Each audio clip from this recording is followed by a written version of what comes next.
says going live. You're live, he says. Everybody, I'm so sorry. I didn't see any of your message.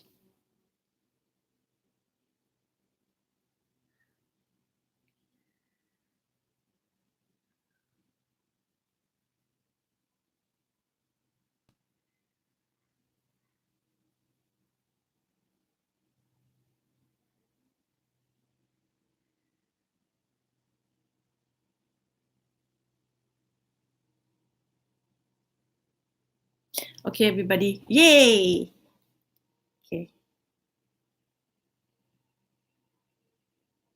That'd be really awkward if I accidentally fart. I don't know why I say that, but I have a tendency to wanna fart in the morning or go to a different live stream. YouTube, you have disappointed me, YouTube. Can't even begin to express my disgust and disapproval with you, YouTube.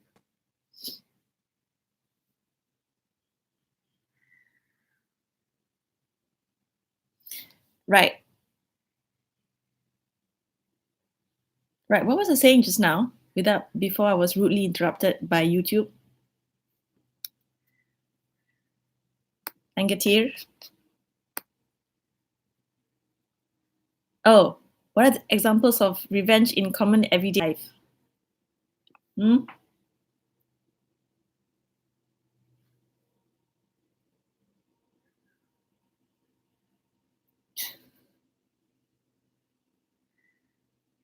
Talking to my friend Nirav.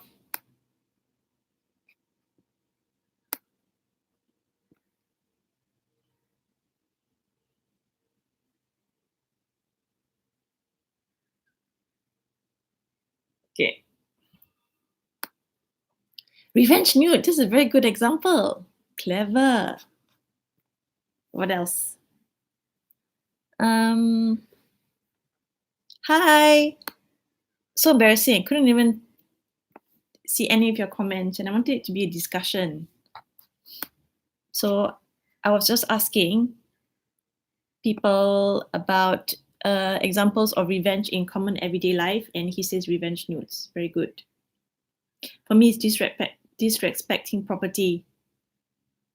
Can come in and you can maybe try to scratch someone's car,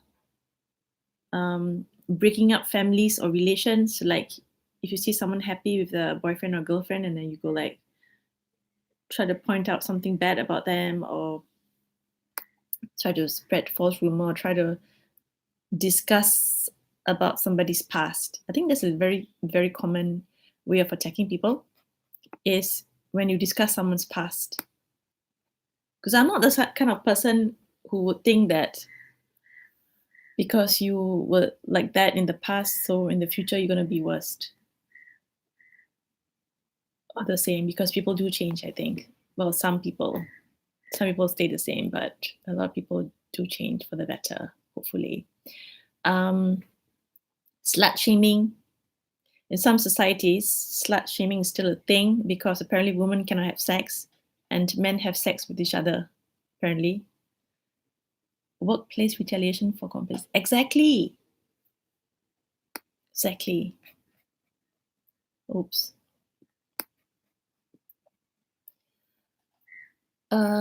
Yeah, people want to take away things that they love. But why? Why would people want to do that? I guess they want to inflict the kind of pain, right? The same pain that they're feeling. I'm starting to wonder if it's because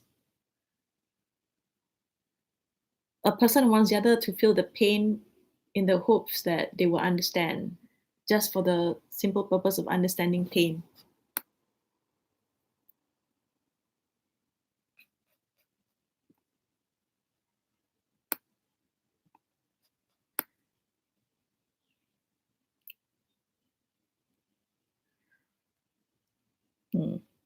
Everybody. Okay, never mind. I think YouTube is lagging, but anyway, let's move on. Okay, on a much larger scale, another form of revenge would be people banding together. Bending, is that a word, bending? Joining together for demonstrations. The activism, request reparations from governments and corporations. What do you post in your TWFP group? Oh, I don't think they will come and see me anyway. Nobody knows me. But thank you very much. And also we see a lot of revenge in media, in movies, and in classic tales. So I had to research for this area, right? This topic. So in one of the journals I read, they brought up the suggestion of Medea. Sorry, it's my cat. Medea. It's about a mother who is willing to kill her own children just to see her husband suffer. Because of infidelity, she was so angry that she killed her own children. So here is a clear example of someone wanting vengeance rather than personal benefit. Because she's going to feel pain, right, when the children are gone. And when she realizes the action, the consequences of her action. Kitty, my cat's fat. I don't think she's... Minnie, you want to come and say hi to everybody?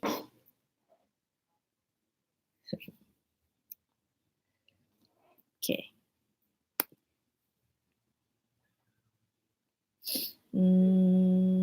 Oh, that was you. I get here. What else did I say just now? I'm very bad at this. Okay. Now, there's a question for everybody. Must revenge come at a cost or receive a benefit? Can you take revenge on someone even though it doesn't cost you anything? I mean, yes, right? The obvious answer is yes. But funnily enough, before some researchers think that revenge coming at a cost is necessary before it can be classified as revenge. I'm not sure if I agree with such definition, because especially now with modern technology, especially social media, it's made it so convenient for people to carry out revenge attacks. They can attack each other from each other's home, for example. They can attack computers, their websites, leaving comments and bad reviews on their business pages. And that's really bad enough, especially to destroy someone's business reputation or goodwill. Yeah, exactly. I will come to revenge cycle really shortly.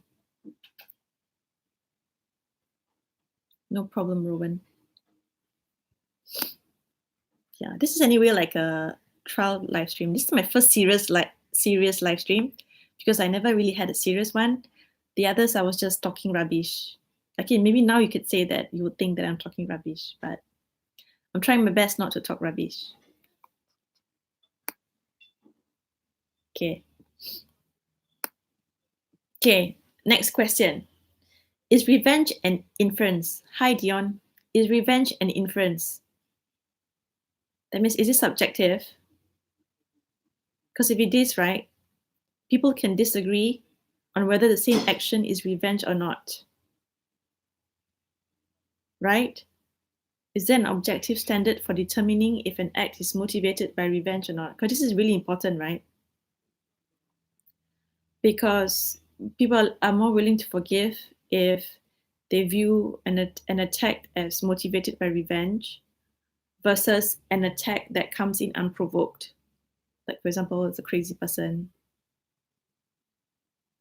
or a person who's wanting to take something. That means they don't have a justifiable cause. That's it. That's the right thing. Okay, so anyway, there are two positions we can take regarding revenge. The first one is revenge is an irrational act and has no place in civilized society. That is, we need to understand that a person who seeks revenge is a person who tends to enjoy it, right? So it's not a characteristic that we want to encourage. And also, we see a lot of homicides or murder being committed because they were revenge motivated. And more importantly, we also have legal systems. We have laws. And legal systems is to prescribe punishment that will be socially acceptable. Also, some people who argue that revenge or threat of reprisal might be effective at inducing cooperation. It depends on a lot of factors, because if you're able to estimate confidently how destructive it's going to be and be willing to accept all of the consequences, I don't think such thing exists. So in the end, I think that retaliatory moves might be less effective at inducing cooperation. Yeah, it's right. Organized crime.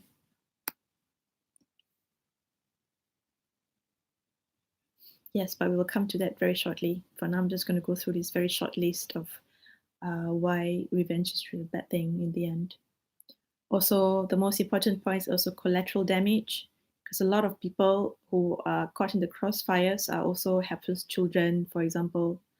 So if you think about it on a much smaller scale, when you attack a person's business, the one who is suffering is not only the person you're attacking or the owner of the business, but also his family.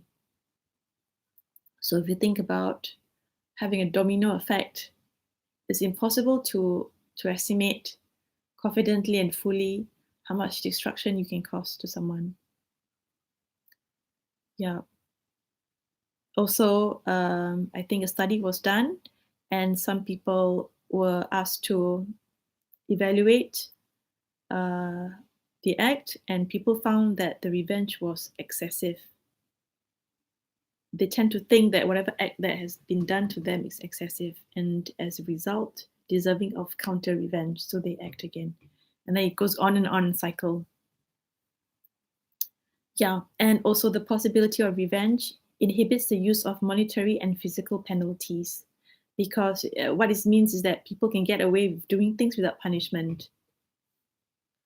Okay, now we get to the fun part. Revenge is both rational and morally justifiable in the face of injustice. Like you said, Angetir, organized crime uses the threat of revenge to keep people in line.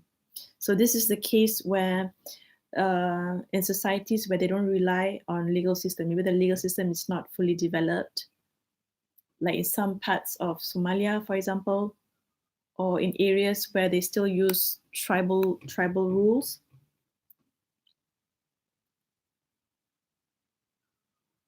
Yeah, and also if you think uh, about revenge as good in the sense that it can help to build social bonds by promising swift retribution. Yeah, and also as regards to the psyche, retribution of some kind effectively releases the tension and anger that people feel and helps them to deal with the negative emotions. Anyway, I've got this from online somewhere.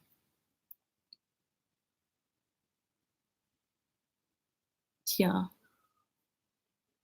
And another point I think is relevant is that our environments, how we were nurtured, could have wired us to think that revenge will make us feel good.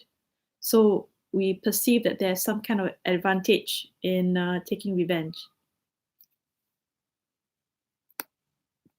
Yeah, and to add on to what you said about organized crime, people are more prone to seek revenge because there's just no other way to obtain justice if the law is not uh, suitable or good enough to help them to obtain justice, and they're gonna find a way to obtain it themselves. So, like you said, cultures without a functioning legal system, like in gangs or mafia, and also cultures that place a high value on revenge to defend honor, for example, if they somehow link it with honor.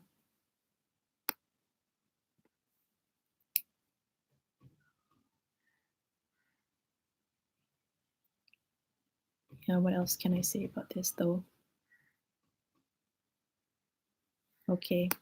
I think on a larger scale, it is relevant to think about the military doctrine of mutually assured destruction.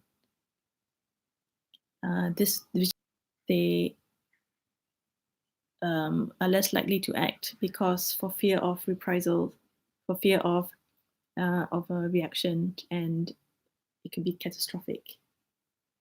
So in a way, you could say that just the threat of it, not necessarily the aggression or an act, but the threat of it is enough to keep people from not acting.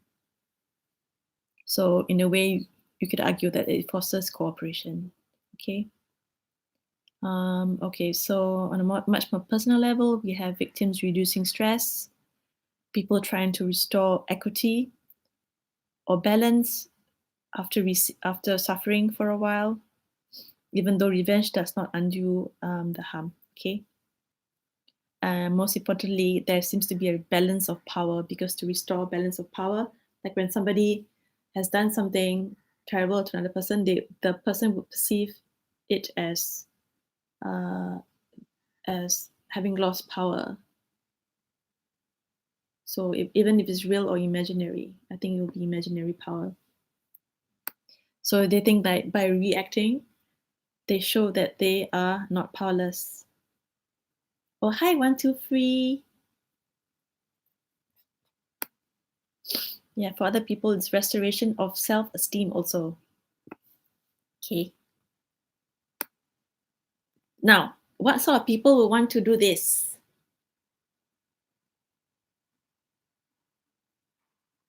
Yeah, exactly, Dion. So I'm thinking about collateral damage and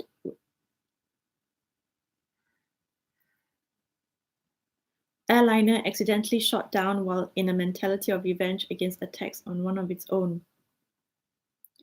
So the problem is sometimes when you want to act out revenge and you have a target in mind, but you can't get the target, and you sort of think about other ways you can get them. And the result is that innocent people will have to die. Innocent people die for it. People who have nothing to do with the act itself is the one paying, and the one who actually caused the pain is still going around free. Not necessarily a good thing though.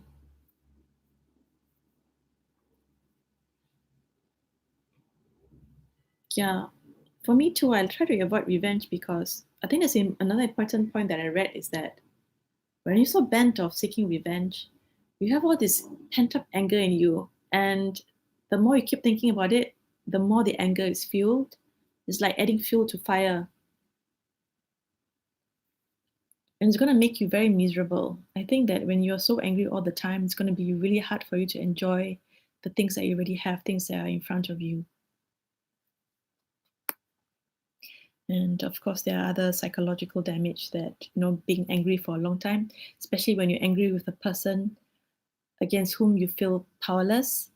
So you cannot really act, but you have the urge to want to see him fall or whatever. Yeah, exactly. Could be long term and it could have dire consequences on your psyche and everything. So, yeah. Anyway, back to my question, what sort of people who want to do this? People who are not willing to forgive, people who see this as an effective way to cope with pain because they are now experiencing pain and they don't know how to deal with it.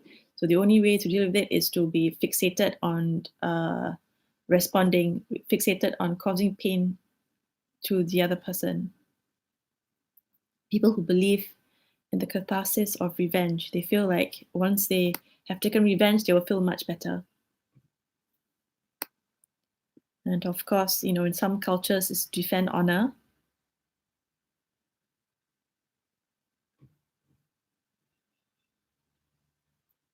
123 says, doesn't others' negative way of acting reflect our own lack of love as well as their own? Yeah, I think so. Definitely, you will not um, love somebody. What is this? Isaiah Root. I've only got 4 people here taking what? I read somewhere that if the person who harms you are someone you respect or love, or someone you believe that loves you, you will have a less desire to want to act, to want to take revenge. So, yeah, it could be lack of love. But I'm going to go through the ways to combat this feeling by ending this live stream soon. Okay, not really. I have a bit more things to talk about. Oh, anyway, people who want to do this, people who are narcissists, because somebody wrote this and I felt it was quite powerful. An author named Burgo in his book explained some of the narcissist's vengefulness is related to unconscious shame. That means he has some kind of shame that he wants to hide. And he has a need to defend himself when he feels that If he doesn't do so, his shame is going to be revealed. So he makes him very easily to get offended and very eager to respond. Okay. Other people are also people with PTSD and psychiatric morbidity, which uh, anyway, Google tells me it means a deterioration of physical and mental states. I suppose through repeated abuses over a long period of time, yeah, you will have this. Okay.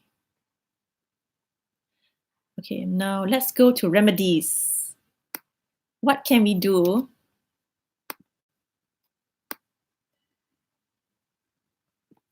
to prevent someone taking revenge on you after you have done bad things to them? Okay, first, of course, is saying you're sorry.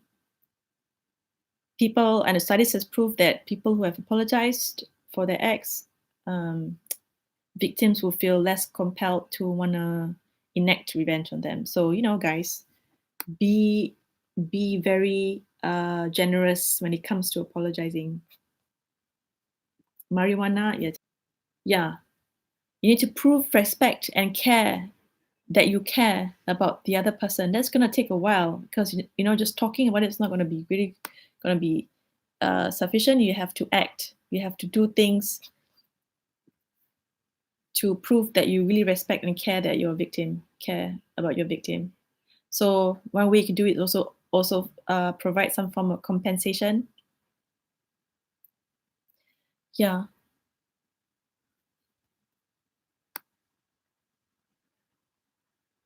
Okay. What else?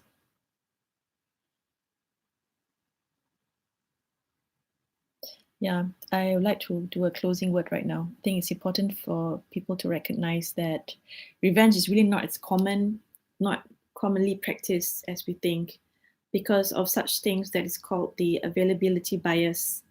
That is, whenever people recall examples easily or immediately, then they feel like, oh, so it must be happening everywhere. So, but the reality is this: many people forgive acts that were done to them without thinking about revenge, and also many people who think about taking revenge don't actually act on it. Yeah. But people who want to have revenge, it really depends on the severity of the offense and also the ability to identify the perpetrators. Yeah, not really introversion, but I would like to have like a channel where introverts can come in and just chat and just be amongst introverts, really. It's more like a lifestyle channel. Because I don't really want to have an MBTI channel because not many people are interested in MBTI, and also, I'm an ENTJ. I am an extrovert, but I have chosen an introverted lifestyle. Yeah, because many people sometimes not really introverts, but they can be alone. For example, someone who has been living with a spouse, and then suddenly they broke up or the spouse dies, then they found themselves alone. Yeah, what same? Oh, I know you're ENTP. Isn't it odd? Because I thought I was INTJ because I'm very introverted. Then I realized that, wait a minute, didn't explain in one of my introduction videos that the truth is that it just means that my first function is extroverted. Doesn't really mean anything much. It's not going to predict like my behavior or my preferences, I guess. I don't know. What do you think? Do you think that our preferences can be influenced by our cognitive functions and stacking?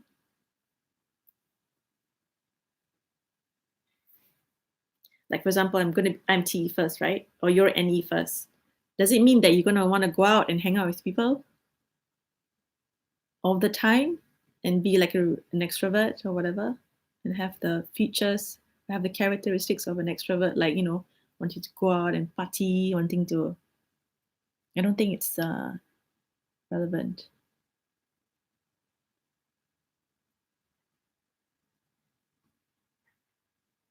Yeah, I mean this is just a guess for me.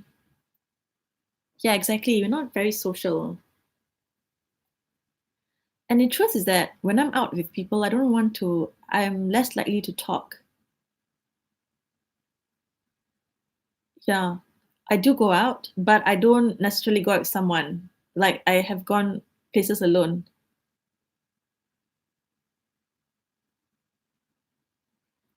Okay. I think the extroverted part about me is that I am willing to travel by myself. Because I'm not really afraid, right, to ask someone questions. Like if I get lost, I just stop someone and say, "Excuse me, can you help me?" Whereas an introvert will be less likely to wanna ask a stranger, right? Can you help me get somewhere? Yeah, so I'm quite fearless in that sense. I'm not afraid to seek help. I'm not afraid to voice out any indignation, or if someone tried to harm me, I'm not afraid to react. I'm not gonna keep quiet, right? I'm just gonna, I suppose I'll kick them and shout and things. So you can say I'm extroverted that way.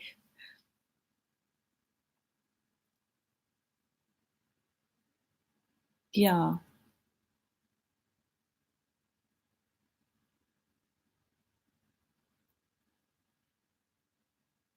No, I will not go. Sorry, Isaiah Root, I will not go. Hi everybody.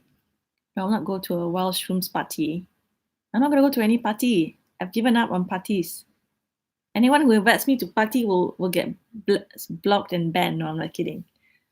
You know what? I won't even go. I won't even go to dinner parties because I cannot sit in a in a table of, I don't know, 6 or 8 talking about things I'm not interested in. I'm not, because you're young.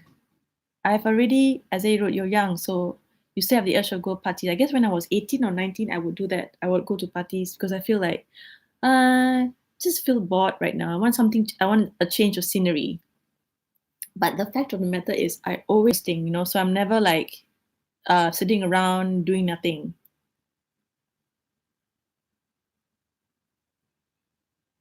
Yeah. Oh, sorry. I like to, talk about it though. It's not a hypothetical.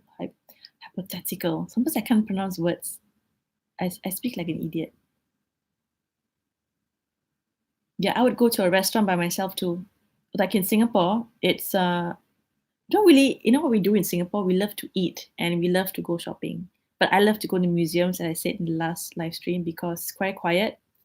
One of these days, I'm gonna, when I find my camera, because right now I only have an iPhone that is shitty, I'm gonna find my old camera and I'm gonna go record a video of myself in the museum because I really love it. It's quiet. It's austere. It's I don't know. It's a tap.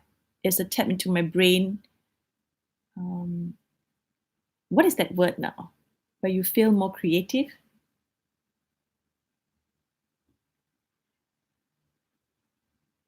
Okay, let's talk about that, John. Ken, KKSB. What is state of flow? Can you explain to me? I don't know what it means, state of flow.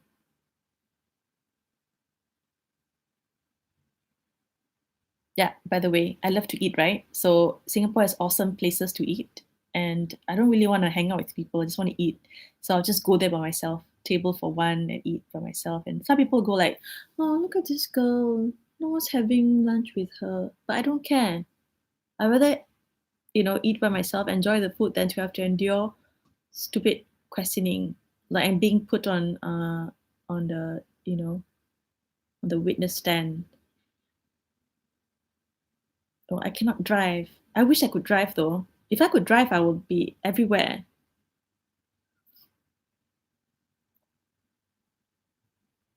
Yeah, exactly. That's what it means by in the flow. Okay, so in the flow means, as explained by Isaiah Root, like when you feel in the moment more artistic, eloquent, athletic, or generally superior in some way because your focus is oddly better than normal.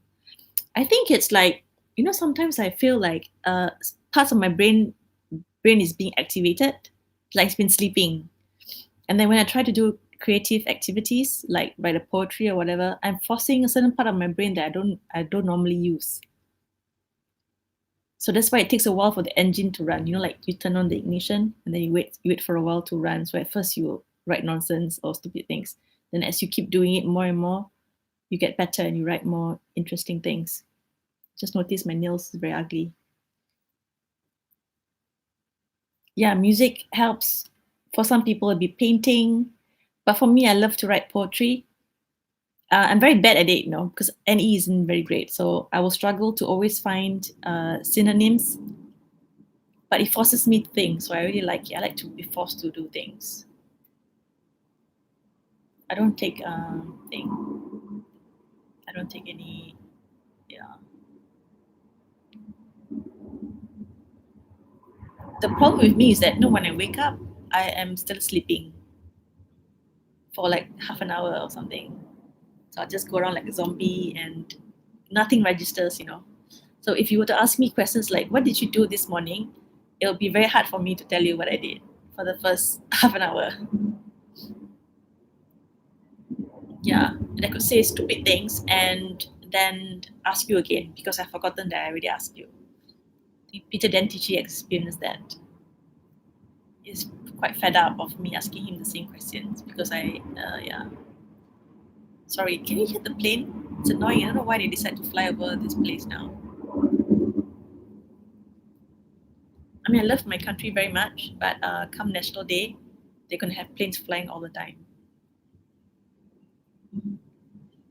Okay. KKSP, I wanted to ask you to explain.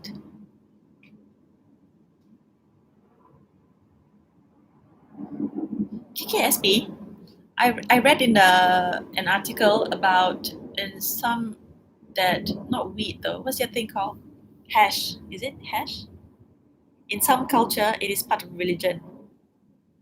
So I don't know whether it's a thing in India to smoke that hash thing. Did I even pronounce it correctly? I don't know. And also, if you can try to explain the gist of idea of justice as fairness, because it's interesting.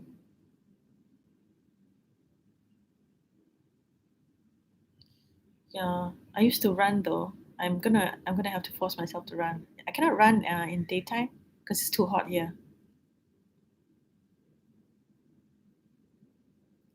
So KKSP says initially revenge was kind of like tit for tat.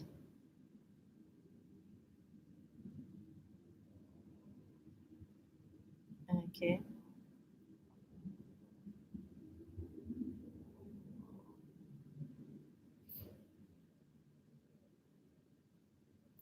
But in the big, we discussed in the big, not we discussed. Did we discuss? We did, right? Yeah, we discussed that it's also as a deterrence, especially where you have two powerful beings, they can deter each other. But if you're a powerful being, powerful, I mean, you have status, and a small fry, someone you think is a small fry, pisses you off, you're more likely to react than if you were a small fry and being harmed by a powerful person. Because if you were a small fry, cooperation is in your interest, in your best interest. So I guess it's like the cost and benefit analysis. Yeah, and also the availability of external centers, external, what is that word now? Who is highly censored? Yeah. But tit for tat is not necessarily like I kill your cat, you kill my cat, I'm gonna kill your cat. Yeah, exactly. Like you kill my cat, I'm gonna kill you. So it's not just about killing the cat anymore. There seems to be a blatant disregard of life also. Especially if you feel like, oh, you killed my family, now I'm gonna kill your family, even though they're like nothing to do with you at all. They could be nice to you, in fact, and you decide to just kill for the sake of it. I mean, so justice as fairness as in the veil. Nice.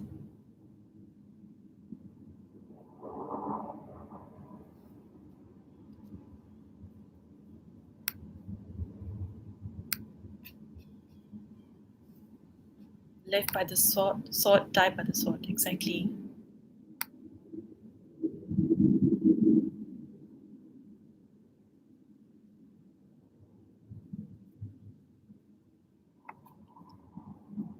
The word I was looking for, the words I was looking for was existence of external systems that can restore justice on behalf of victims. So there's a law. They have official channels to air grievances, for example.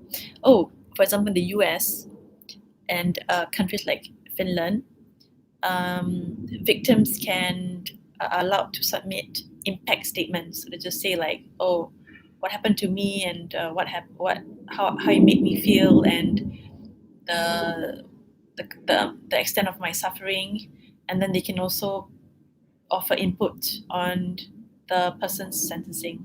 So I think it does help people feel like they are being, avenged, sort of. Hence, to be really fair, is to take account of all the differences in the starting points.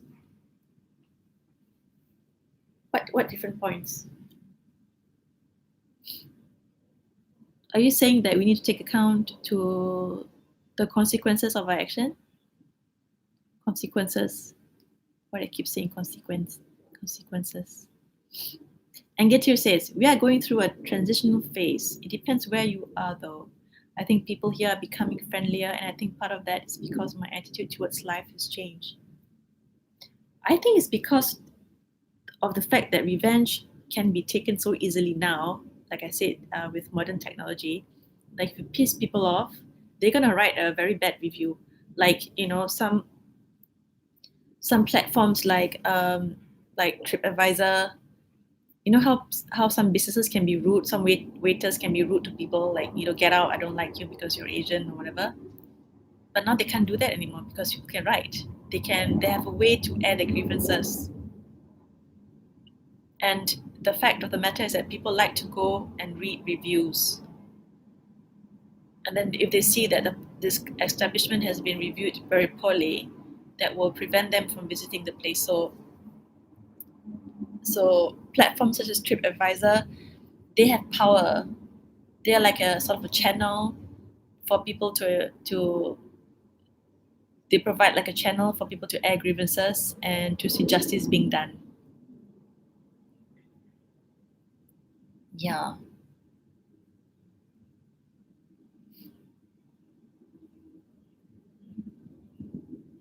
Yeah, exactly.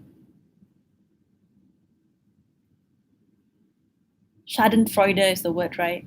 When you want to see bad things happening to people. I would say and then I'll forget about it. But people who are constantly being, dickish, I wouldn't say I do though. Because to see them suffer, and not really to see them suffer, I don't want to see people suffer, but I want them to suffer in the sense that hopefully that means they will stop causing suffering to others. They will wake up, they go like, oh, I've caused someone to suffer, I know how it feels now, so I'm going to stop doing it to others. Yeah. Raining. And Katir. By the way, I try to look pretty today because yesterday I looked like I just woke up from sleep and it was really bad. Thank you for your excellent contribution, KKSP. Okay. It rained the other day.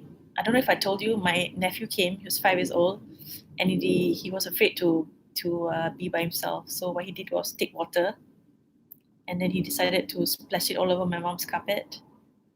Yeah, that was horrible. And then after that, my mom put it outside to dry, and then it rained. Have a nice time in college, KKSP. Okay, and Katir, it's really 40 minutes. So let's end this live stream. And we will meet each other at hopefully Eric's live stream though. Thank you very much for participating in this extremely awesome discussion about revenge. I hope that it will help people understand better. And anybody who wants to talk about it, please kindly leave a comment in the comment box below if you have anything that you want to add to the discussion. Thank you. Thank you, friends. The end of live stream. And YouTube.